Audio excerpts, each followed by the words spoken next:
आप सबको सलाम। स्वागत है आप सबका खुदा की ज़िंदा और मुक़द्दस हज़ूरी में। और आज हम स्पेशल पेंटेकोस्ट संडे वर्शिप के द्वारा खुदा की महिमा में शरीक हैं। खुदा बाप की महिमा हो। मेरे अजीज़ों, हम सब ने बहुत दफ़ा जो आजकल सोशल मीडिया पर वीडियोस भी वायरल हो रही हैं, देखा होगा कि बहुत जगह पर बहुत सारे जो खुदा के पासबान लोग हैं, कुछ इस रीति से पवित्र आत्मा को और पवित्र आत्मा की अगुवाई को बयां कर रहे हैं, जो बहुत सारे क्रिश्चियंस के लिए एक बड़ा सवाल भी बना हुआ है। फॉर एग्जांपल, कुछ ऐसी वीडियोस हैं कि कुछ पास्टर्स जो हैं वो पवित्र जल जो है अपने क्वायर पर या अपने क्वायर के तमाम अजीज़ों पर छिड़क रहे हैं, और वो कुछ ऐसे उछल रहे हैं कि जो मैं अभी वीडियो में मुझे वो अल्फाज भी नहीं मिल रहे हैं कि मैं किन अल्फाजों में उनका बयान कर सकूँ। पर हम देखते हैं वो कुछ लेडीज इस तरीके से उछल रही हैं, कूद रही हैं, इवन कि उनको अपने कपड़ों तक का भी नहीं पता चलता कि उनके कपड़े कैसे इधर उधर हो रहे हैं, जो कि एक मसीही संगति के में बैठे हुए इबादत करते हुए अच्छे बिल्कुल भी नहीं लगते हैं। और ऐसे ही बहुत दफ़ा कुछ अजीज़ों का ये मानना है कि जब वो पवित्र आत्मा की अगुवाई में होते हैं तो वो अन्य अन्य भाषाएं बोलते हैं, वो जोर जोर से ताली बजाते हैं और जितना ऊंची हो सके वो परस्तिश करते हैं। खैर, मैं इन चीज़ों के को लिमिटेड नहीं करना चाहता हूँ, बट यहाँ पर जो आज, क्योंकि पेंटिकॉस्ट संडे सर्विस में हम आगे बढ़ते हुए खुदा के कलाम में हैं, तो बहुत दफ़ा बहुत सारे हमारे मसीही समाज में जो इन चीज़ों को महसूस नहीं कर पाते हैं कि अगर कोई पासबान दुआ कर रहा है या ऐसे हाथ रख रहा है तो गिर रहे हैं लोग, तो हम क्यों नहीं गिर रहे हैं, या हमारे साथ ऐसा क्यों नहीं हो रहा है। कहीं वो अपने आप को, जिनके साथ ऐसा नहीं हो रहा होता है, वो अपने आप को फील करने लग जाते हैं कि शायद हम में कोई आत्मिक कमियां हैं, शायद हम पर पवित्र आत्मा अभी तक नहीं आया है, तो हम शायद दूसरों से कितने अभी भी दूर हैं, अभी भी कितने हम निकम्मे हैं। But let me tell you, मुझे आज मैं आपके पवित्र कलाम के माध्यम से आपकी अगुवाई करना चाहता हूँ मेरे अजीजों, कि ऐसा बिल्कुल नहीं है। ये चंद चीजों के माध्यम से जो खुदा के आत्मा को कुछ हमारे लोगों ने, कुछ हमारे अपने ही भाई बहनों ने लिमिटेड कर दिया है, पर खुदा का आत्मा जब अगुवाई करता है तो वो सिर्फ उछल कूद या अन्य भाषा बोलने में या जोर जोर से तालियां बजा करके जाहिर करने तक सीमित नहीं है मेरे अजीजों। आज हम इसी बात पर गौर तलब करेंगे कि जब खुदा का आत्मा अगुवाई करता है तो हमारे मसीही जीवन में इससे अलावा भी कुछ और बातें पाई जाती हैं, और उन्हीं बातों पर हम गौर तलब करते हुए खुदा की महिमा में और खुदा की सिताइश में आगे बढ़ेंगे। और उससे पहले कि हम उन बातों में आगे बढ़े, मैं खुदा के कलाम में से आपके सामने पढ़ना चाहता हूँ यूहन्ना रचित सुसमाचार, उसका 16वां अध्याय और उसकी 13 आयत से लेकर के मैं खुदा के कलाम में पढ़ना चाहता हूँ। आप शामिल हो सकते हैं। परंतु जब वह अर्थात सत्य का आत्मा आएगा तो तुम्हें सब सत्य का मार्ग बताएगा, क्योंकि वह अपनी ओर से ना कहेगा, परंतु जो कुछ सुनेगा वही कहेगा, और आने वाली बातें तुम्हें बताएगा। वह मेरी महिमा करेगा, क्योंकि वह मेरी बातों में से लेकर तुम्हें बताएगा। जो कुछ पिता का है वे सब मेरा है, इसलिए मैंने कहा कि वे मेरी बातों में से लेकर तुम्हें बताएगा। प्रभु के पवित्र कलाम की बरकत हम सबके साथ हो। मेरे अजीजों, मैं खुदा के कलाम की शुरुआत एक एग्जाम्पल से करना चाहता हूँ। बहरहाल कुछ साल पहले मेरी ट्रांसफ़र एक ऐसी जगह थी पंजाब में, I was being in Punjab. तो मैं एक ऐसे परिवार में विजिट के लिए गया। तो जब मैं गया तो वहाँ पर एक परिवार ने मुझे कहा कि भाई साहब, आप गुस्सा मत कीजिएगा, पर आपके जो चर्च के पादरी साहिबान लोग हैं, जो मेन लाइन चर्च के पादरी साहिबान लोग हैं, ये आत्मिक नहीं है। तो मैंने पूछने की इच्छा भी जाहिर करी कि भाई आपको ऐसा क्यों फील होता है कि मेन लाइन चर्चेस के जो पासवान है वो आपको आत्मिक क्यों प्रतीत नहीं होते हैं, क्यों मालूम नहीं होते कि वो आत्मिक हैं। बोले कि वो तो अन्य भाषा बोलते ही नहीं, उनमें तो पवित्र आत्मा का कोई अगुवाई है ही नहीं। अगर वो पवित्र आत्मा की अगुवाई हो तो वो अन्य अन्य भाषाएं बोले। तो मैंने उनको उनके सामने एक बात रखी कि पवित्र आत्मा अगर आप में है, अगर आप पवित्र आत्मा की अगुवाई में हैं, तो आप सिर्फ अन्य भाषा बोलते नहीं, आप तो उनका अनुवाद भी जानते होंगे। तो बोले कि हम लोग तो पवित्र आत्मा के अधीन हैं। तो मैंने इब्रानी भाषा में एक बाइबल की आयत बोली जो मैं आपके सामने रखना चाहता हूँ कि 12 शेत ला इलोहीम। तो मैंने कहा कि आप मेहरबानी से इसका मतलब बताएंगे। आप तो पवित्र आत्मा की अगुवाई में हैं और आपको पता होगा कि ये जो बात मैंने अभी बोली है ये इसका क्या मतलब है, क्योंकि बाइबल में बयां है कि जब अगर आप पवित्र आत्मा से मामूर हैं, अगर आप अन्य अन्य भाषाएं बोलते हैं तो ज़रूरी है कि उसका अनुवाद भी हो। अगर अनुवाद नहीं है तो देयर इज समथिंग रॉन्ग। तो मैंने जब ये बात कही तो उनको कोई जवाब नहीं आया। फिर मैंने उनको कहा कि ये बाइबल की उत्पत्ति की किताब की पहले अध्याय की पहली आयत है कि आदि में खुदा ने आकाश और धरती को बनाया। मैंने कहा कि अभी देखिए हम इसका अनुवाद भी कर रहे हैं। इन द सेम वे मेरे अजीजों, बहुत दफ़ा आज हमारे मसीही समाज में पवित्र आत्मा को लेकर के उन्हें लिमिटेड कर दिया गया है अपनी सोच से, अपने हिसाब से, पर पवित्र कलाम हमारी कुछ और रीति से रहनुमाई करता है। मेरे अजीजों, मैं पहली बात आपके सामने रखना चाहता हूँ कि जब खुदा का आत्मा हमारी अगुवाई करता है तो सबसे पहली बात जो मुझ में और आप में पाई जाती है, हमारे बातें, हमारे शब्द जो हैं वो असरदायक होते हैं। Let me repeat once again, पवित्र आत्मा की अगुवाई में जब हम होते हैं हमारी बातें, हमारे शब्द असरदायक होते हैं। मेरे अजीजों, आपको याद होगा जब प्रेरितों के काम हम उसका पहला और दूसरा अध्याय पढ़ते हैं कि जब पेंतेकोस्ट के दिन तमाम उन लोगों पर खुदा का आत्मा जाहिर हुआ, तो खुदा के आत्मा से मामूर होने के बाद जब हम देखते हैं दूसरे अध्याय में प्रेरितों के काम में, तो पतरस ने प्रीच करना शुरू किया। जब पतरस ने प्रीच करना शुरू किया तो हम वहां पर पढ़ते हैं, दूसरा अध्याय 5वीं आयत से आगे हम पढ़ते हैं कि वहां पर बहुत अलग अलग देशों से, अलग अलग एरिया से लोग जो थे, काफी देशों के नाम वहां पर लिखे हुए हैं, आप पढ़ सकते हैं। वहां से लोग आए हुए थे यरूशलेम में। तो वो क्या फील कर रहे थे कि पतरस जो प्रीच कर रहा है वो सब कुछ समझ रहे थे, वो सारी बातें समझ रहे थे। और जब प्रेरितों के काम दूसरा अध्याय 5वीं आयत से आगे पढ़ते हैं तो हमें पता चलता है कि वो उनकी जो पतरस प्रीच कर रहा था वो उनकी भाषा में, और वो सब समझ पा रहे थे कि खुदा की क्या बातें आ रही हैं। मेरे अजीजों, ये सबसे पहला जो साइन है मेरे और आप में कि जब खुदा के आत्मा की अगुवाई में हम होते हैं तो मेरे अजीजों हमारी बातें, हमारे शब्द जो हैं वो असरदायक होते हैं। हम खुदा की जुबान बोलते हैं मेरे अजीजों, हम अपनी जुबान नहीं बोलते। और मेरे अजीजों, मैं यहाँ पर आपको बताना चाहता हूँ कि पता है जब आत्मा की अगुवाई में हम होते हैं हमारी बातें क्यों असर लेके आती हैं, हमारी बातें जो हैं उनका क्यों असर जो है वो हम अपने परिवार में हो, अपने चर्च में, हम अपनी कलीसिया में, अपने तमाम कांटेक्ट में आने वाले लोगों की जिंदगियों में देख पाते हैं। पता है क्यों? मैं कुछ चंद बातें आपके सामने रखना चाहता हूं, क्योंकि जब हम आत्मा की अगुवाई में बोलते हैं तो हम लोगों को समझते हुए बोलते हैं, लोगों को समझते हुए बोलते हैं। मेरे अजीजों, आज के हम उस जमाने में चल रहे हैं, हम लोगों को समझने के लिए सुनते नहीं है, हम लोगों को जवाब देने के लिए सुनते हैं। पर जब हम आत्मा की अगुवाई में होते हैं मेरे अजीजों, हम लोगों को समझते हैं, हम अपने अजीजों को समझते हैं। मैं यहाँ पर एक छोटी सी एग्जांपल आपके सामने रखना चाहता हूँ।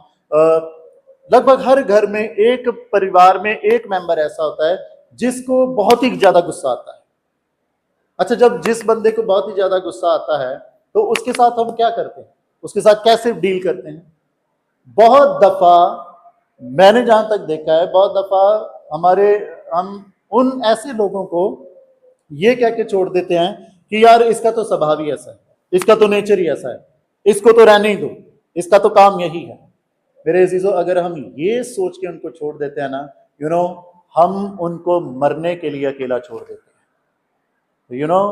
जब हम आत्मा की अगुवाई में होते हैं, अगर कोई बेइंतहा ऐसे गुस्से में या ऐसे परेशानी में होकर के बात करता है तो हम उससे गुस्से में बात नहीं करते, हम उसका हाथ पकड़ते हैं, उसको बैठाते हैं, उसको पूछते हैं, भाई तेरे दिल में ऐसा कौन सा कहर है, तेरे दिल में ऐसा कौन सा बोझ है कि जिस वजह से तुम इतने गुस्से में रहते हो?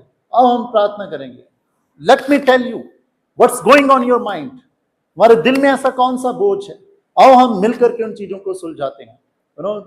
दिस हैपन्स जब हम खुदा के आत्मा की अगुवाई में होते हैं, क्योंकि पहला कुरिन्थियों जब हम उसका 12 उसकी 8वीं आयत पढ़ते हैं तो वहां पर कुछ इस रीति से है कि आत्मा के द्वारा बुद्धि और ज्ञान की बातें दी जाती है। आत्मा के द्वारा, आत्मा के द्वारा मेरे अजीजों हम में वो ज्ञान आता है। हम लोगों को खुदावंद यीशु मसीह ने लोगों के मिसबिहेव से या मिस अंडरस्टैंडिंग से या कैसे भी कई बार खुदा से बदतमीजी से भी बातें करते थे लोग, पर खुदावंद यीशु मसीह ने कभी उनको गुस्से में या उनको ऐसे जवाब नहीं दिया। खुदा ने उनको अपनी मोहब्बत से, उनको अपने प्यार से, उनको उनकी बातों को समझते हुए उनसे डील किया। मेरे अजीजों, इसलिए हमारी बातें असरदायक होती हैं जब हम लोगों को समझते हुए उनसे बातचीत करते हैं। दूसरी बात, क्यों हमारी बातें असरदायक होती हैं? क्योंकि जब हम आत्मा की अगुवाई में होते हैं, हम लोगों को हौसला, इनकरेजमेंट, मोटिवेट करने के तौर पर बातें करते हैं। हम हौसला देने वाली हमारी बातें होती हैं, इसलिए वो असर लेकर के आती हैं। मेरे अजीजों, हम लोगों को कंडेम नहीं करते। आपको पता है जब यूहन्ना की अंजील 8 अध्याय में वो व्यभिचारिता में पकड़ी गई औरत जो थी, हाउ यीशु मसीह ने उनके साथ कैसे डील किया? उन सबको कंडेम नहीं किया, ना उस औरत को कंडेम किया। एक प्रैक्टिकल चीज से बात उनके सामने रखी और उस औरत को भी हौसला दिया कि अगर लास्ट में खुदा यीशु मसीह ने कहा कि अगर इन सब ने तुझ पे कोई सजा नहीं दी, मैं भी तुझे कोई सजा नहीं देता, जा आज के बाद कोई पाप मत कर। उस लेडी को हौसला मिला एक नई जिंदगी का, एक नए जीवन का। मेरे अजीजों, हमारी बातें हमारे घर में, बच्चों में, परिवार में असर करेंगी जब हमारी बातें उनको दोषी ठहराने की नहीं बल्कि उनको हौसला देकर के आगे बढ़ाने वाली होती हैं। तीसरी बात मेरे अजीजों, कि जब आत्मा अगुवाई करता है, क्यों हमारी बातें असरदायक होती हैं? क्योंकि हमारी बातें और हमारे शब्द खुदावंद यीशु मसीह को महिमा देने के लिए होते हैं, हमें महिमा देने के लिए नहीं कि देखो हम कितने इंटेलिजेंट हैं, देखो हम कितने वाइज हैं, देखो हम कितने अच्छे काउंसलर हैं, हम कितने अच्छे से काउंसलिंग कर देते हैं, लोगों को सेट कर देते हैं, उनकी परेशानी को। No, we always glorify Jesus Christ through our words, और अपनी हर बात से हम यीशु मसीह को महिमा देते हैं। यही तो हमने पढ़ा 16 अध्याय यूहन्ना 16 और 13 से जो हमने आगे पढ़ा है कि हम आत्मा यीशु की महिमा की बातें करता है। इसलिए मेरे अजीजों, अब मैं प्रैक्टिकल तौर पर आपके सामने बात रखना चाहता हूं। अगर यहाँ पर कोई भी माँ बाप या कोई भी पेरेंट्स या कोई भी ऐसे अजीज हैं जो ये इस सवाल के साथ खड़े हों या बैठे हों कि भाई हमारे बच्चे हमारी बातें क्यों नहीं सुनते, हमारे बच्चों की जिंदगी में हमारी बातों का असर क्यों नहीं आ रहा है, क्यों नहीं वो हमारी बातों को समझ पा रहे हैं? अरे वो नहीं समझ पाएंगे मेरे अजीज, अगरचे हमारी बातें खुदा के आत्मा के अधीन नहीं है। उसके लिए हमें खुदा के कलाम को पढ़ना पड़ेगा, उसके लिए हमें खुदा से मांगना पड़ेगा, उसके लिए हमें दुआ करनी पड़ेगी, जैसे नहम्याह ने करी।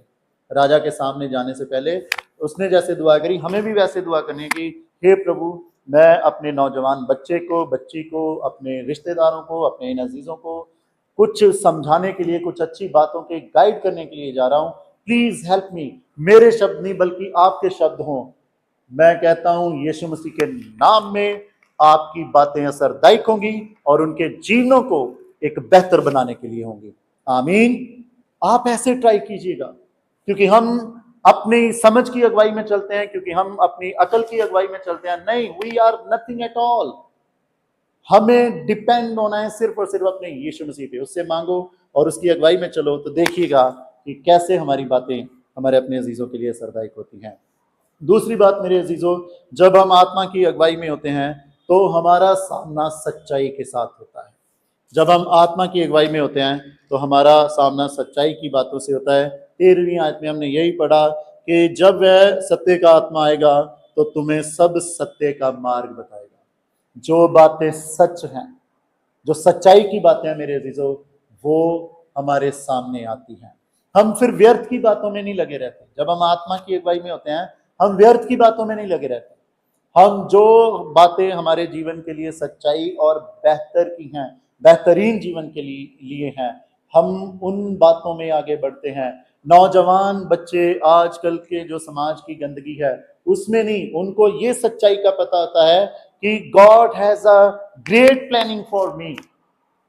मेरे हर जीवन के हर पहलू में उसकी एक अच्छी प्लानिंग है, मेरी पढ़ाई को लेके, मेरे करियर को लेके, मेरी शादी को लेके, मेरी शादी को लेके। वो अपने आप इधर उधर ढूंढने के लिए भागा दौड़ी नहीं करते हैं मेरे अजीजों। और यही सच्चाई खुदा का आत्मा मेरे और आपके सामने रखता है, यही सच्चाई मेरे और आपके सामने रखता है। कुछ चंद सच्चाइयां मैं खुदा के कलाम के माध्यम से आपके सामने रखना चाहता हूं। पतरस को हम देखते हैं, जब 10वें प्रेरितों के काम 10वें अध्याय में देखते हैं, तो खुदा का आत्मा उस पर आता है, उस पर गहरी नींद आती है और एक चद्दर उसको दिखती है, दर्शन उसे होता है और उस पर तमाम तरह के जो जानवर और पशु होते हैं और आवाज आती है कि हे पतरस, इनको काट और खा। तो पतरस कहता है कि ये तो अशुद्ध हैं। तो फिर उसे आवाज आती है कि जिनको मैंने बनाया है तू अशुद्ध कैसे कह सकता है। तो ये बात उस पर जाहिर करने वाली थी, क्योंकि पतरस एक यहूदी था और वो अन्य जातियों में जाकर के खुदा के कलाम को नहीं फैलाना चाहता था, नहीं बताना चाहता था। तो खुदा बाप ने उसकी अगुवाई करी, उसे समझाया, उसे इस सच्चाई से बयां कराया कि खुदाबंद यीशु मसीह ने अपने रहते जीवन में, धरती पर रहते हुए, कभी किसी से भेदभाव नहीं करा, तो तुम क्यों कर रहे हो। आज कलीसिया में मेरे अजीजों भेदभाव होता है, अमीर गरीब के लेकर के भेदभाव होता है, बहुत दफा तो रंग को लेकर के भी भेदभाव होता है मेरे अजीजों। क्या ऐसे लोग को कह सकते हैं कि वो आत्मा की अगुवाई में है। अरे आज तो डिनोमिनेशंस को लेकर के, मेरा चर्च दूसरे चर्च से ज्यादा बेहतर है, हम उन उन इन बातों को लेकर के भी एक दूसरे से भेदभाव करते हैं। क्या ऐसे लोग वाकई आत्मा की अगुवाई में चल रहे हैं। खुदावंद यीशु मसीह ने तो भेदभाव नहीं किया। वो सामरिया में जिन लोगों को नीच समझा जाता था, जिनसे यहूदी कोई मेल मिलाप नहीं रखते थे, खुदावंद यीशु मसीह ने उनके साथ मिलकर के भी खुदा की महिमा को जाहिर किया। उसने कोढ़ियों को चंगा किया, उसने तमाम उन लोगों को जिनके साथ समाज भेदभाव रखता था, अपने आप को उनके साथ बिठा करके, अपने आप को उनके साथ जोड़ करके यीशु मसीह ने यह बताया कि वो भेदभाव नहीं करते। तो हम क्यों करते हैं। अगर हम कर रहे हैं तो फिर हम किस आत्मा की अगुवाई में हैं भाई। We need to ponder upon. और इस सच्चाई से खुदा हमारा सामना कराता है जब हम आत्मा की अगुवाई में चलते हैं, जब हम आत्मा की अगुवाई में चलते हैं। यू नो, हम हर एक की इज्जत करते हैं, हम हर एक की इज्जत करते हैं।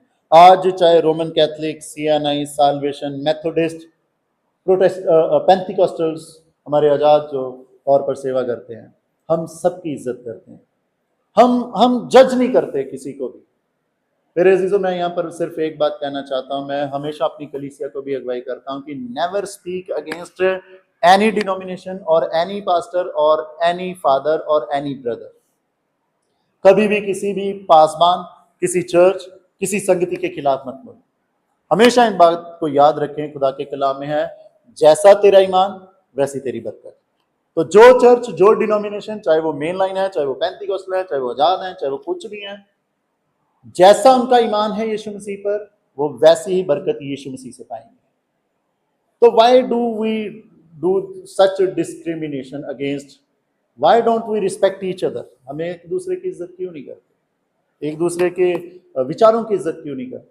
और जब आत्मा अगुवाई करता है तो हम इस सच्चाई से वाकिफ होते हैं कि हर एक अपने विश्वास के मुताबिक बरकत पाएगा। We don't need to being judgemental to each and everyone. हमें एक दूसरे के प्रति जज बनने की, न्यायी बनने की जरूरत नहीं है। तीसरी और आखिरी बात मेरे अजीजों में आपके सामने रखना चाहता हूं कि जब हम आत्मा की अगुवाई में होते हैं, हम उन बातों को मना कर पाते हैं जो पहले हमारे लिए मुश्किल होता था। मैं बाइबल की एग्जाम्पल से इस बात को आपके सामने रखना चाहता हूं। आपको पता है, जब राजा दाऊद, उसने बेतशेबा से पाप किया और पाप करने के बाद जब उसको खुदा के नबी ने आगाह किया कि तुमने ये हरकत जो की है ये बहुत ही गलत हरकत की है, तो उसने बाद में पापों की माफ़ी मांगी। और उस माफ़ी को हम देखते हैं भजन संहिता 51 में कि उसने किस रीति से अपने गुनाहों की माफ़ी मांगी। और जब माफ़ी मांगी तो उस दुआ में आप देखेंगे उसने एक जगह ये फरियाद करी कि हे पिता, मुझ में एक नया आत्मा जागृत कर ताकि मैं तुझ में दृढ़ रह सकूं। वो एक खुदा के आत्मा को मांग रहा है। और मेरे अजीजों, आप इस इंसिडेंट के बाद जब आप पूरे दाऊद की जिंदगी को देखेंगे तो उसने अपनी पूरी लाइफ में इस इंसिडेंट के बाद कभी कोई व्यभिचारिता का पाप और गुनाह नहीं किया। इवन कि उसके पास मौका भी था, पर फिर भी उसने उन औरतों के साथ, उन बहनों के साथ ऐसी कोई व्यभिचारिता वाली हरकत नहीं करी। क्यों? क्योंकि उसने आत्मा को मांगा था खुदा की। और जब खुदा का आत्मा हमें होता है मेरे अजीजों, हम उन बातों को भी मना करने की हिम्मत पाते हैं जो पहले हमारे लिए मुश्किल होता था, जो पहले हमारे लिए मुश्किल होता था। आखिर में मेरे अजीजों, मैं आपके सामने एक कंक्लूड करते हुए रखना चाहता हूं कि पवित्र आत्मा की अगुवाई पाना जरूरी क्यों है। मेरे अजीजों, सबसे पहली बात मैं ये रखना चाहता हूं कि खुदावंद यीशु मसीह ने एक बात कही थी अपने चेलों को कि भाई, जब तक तुम में पवित्र आत्मा नहीं उतरता तुम यरूशलेम से बाहर नहीं निकलना। मतलब कि आत्मा के द्वारा कुछ तो इनको मिला, जिन बातों को हमने देखा कि हमारी बातें असरदायक होने लग जाती। कैसे पतरस ने जब प्रचार किया तो 3,000 लोगों ने खुदा के कलाम को, खुदा की बातों को अपना लिया। हमारी बातें असरदायक होने लग जाती। आत्मा इसलिए जरूरी था। कैसे आत्मा इसलिए जरूरी था कि सच्चाई का पता होना बहुत जरूरी है, क्योंकि उसी सच्चाई को लेकर के उन 12 चेलों ने पूरे जगत में, पूरी दुनिया में जाना था।